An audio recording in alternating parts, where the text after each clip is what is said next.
এই চাঁদাবাজরা সিন্ডিকেট করে মৃত ব্যক্তি কিংবা রোগীকে যেখানে আনা নেওয়া করতে 4 থেকে 5,000 টাকা লাগে, সেখানে 10 থেকে 20,000 টাকা পর্যন্ত আদায় করেন। এখানে বাহিরে কোনো মাইক্রো অ্যাম্বুলেন্স এসে তাদের রোগী কিংবা লাশ নিয়ে যেতে পারে না।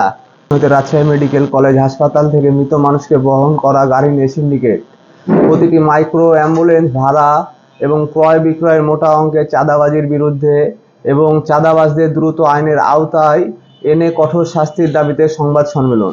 আমি একজন মাইক্রো অ্যাম্বুলেন্সের ড্রাইভার ও ব্যবসায়ী। আমি রাজশাহী মেডিকেল কলেজ হাসপাতালের সামনে রাস্তার উপরে মাইক্রো অ্যাম্বুলেন্স ভাড়া রেখে দিয়ে সংসার নির্বাহ করি।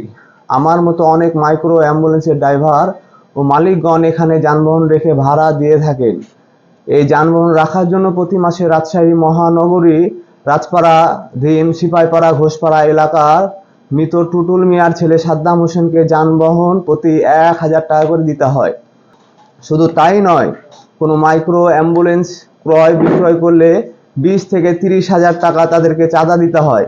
আর এই চাঁদা না দিলে সাদ্দাম নিজে এবং তার সন্ত্রাসী বাহিনী দিয়ে মারপিট ও অকথ্য ভাষায় গালিগালাজ করে।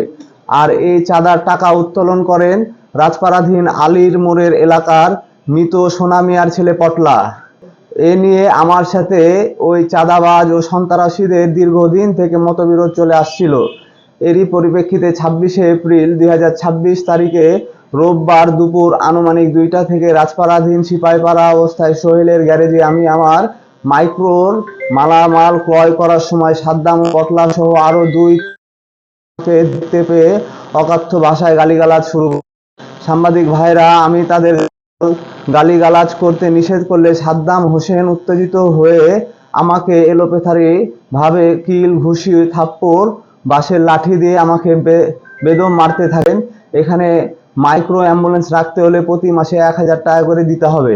সেই সাথে মাইক্রো অ্যাম্বুলেন্স ক্রয় বিক্রয় করলে 20 থেকে 30,000 টাকা চাঁদা দিতে হবে বলে বিভিন্ন ধরনের ভয় ভীত প্রাণনাশের হুমকি দেন সাদ্দাম। এই সময় আশেপাশে জনগণ এগিয়ে আসলে সাদ্দাম তার দল বল নিয়ে চলে যান। যাওয়ার সময় আবারও তিনি আমাকে প্রাণে মেরে ফেলার হুমকি দেন। সাংবাদিক ভাইরা, এটা কোনো মাইক্রো স্ট্যান্ড নয়। এখান থেকে সরকার কোনো প্রকার রাজস্ব পান না। এই টাকা সম্পূর্ণটাই সাদ্দাম গ্যাং খায়। শুধু তাই নয়, এই সাদ্দাম গ্যাং মেডিকেল কলেজ হাসপাতালের সামনে দোকানপাট ও পাবলিক লাইব্রেরির সামনে সব খাবারের হোটেল থেকে চাঁদা আদায় করে। তারা মাসে প্রায় 5 লক্ষ টাকা চাঁদা এখান থেকে আদায় করেন। দোকানদার ও হোটেল মালিকগণ চাঁদা দিতে দেরি করলে তাদের উপরেও পৈশাচিক হামলা করেন। শুধু তাই নয়, এই চাঁদাবাজ সিন্ডিকেটদের জন্য এই ঘটনা নিয়ে আমি ইতিমধ্যে রাজশাহী জেলা প্রশাসক, র্যাব 5 ট্রাফিক অফিস এবং রাজপাড়া থানায় উপরোক্ত সন্ত্রাসীদের বিরুদ্ধে অভিযোগ প্রদান করেছি।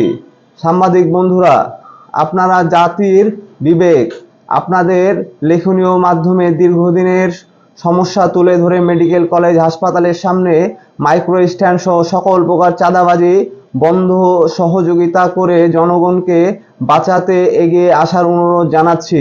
সেই সাথে আমাকে আঘাতকারী সন্ত্রাসী ও চাঁদাবাজদের আইনে এনে কঠোর শাস্তি দাবি জানাচ্ছি। এতক্ষণ ধৈর্য সহকারে আমার কথা শোনার জন্য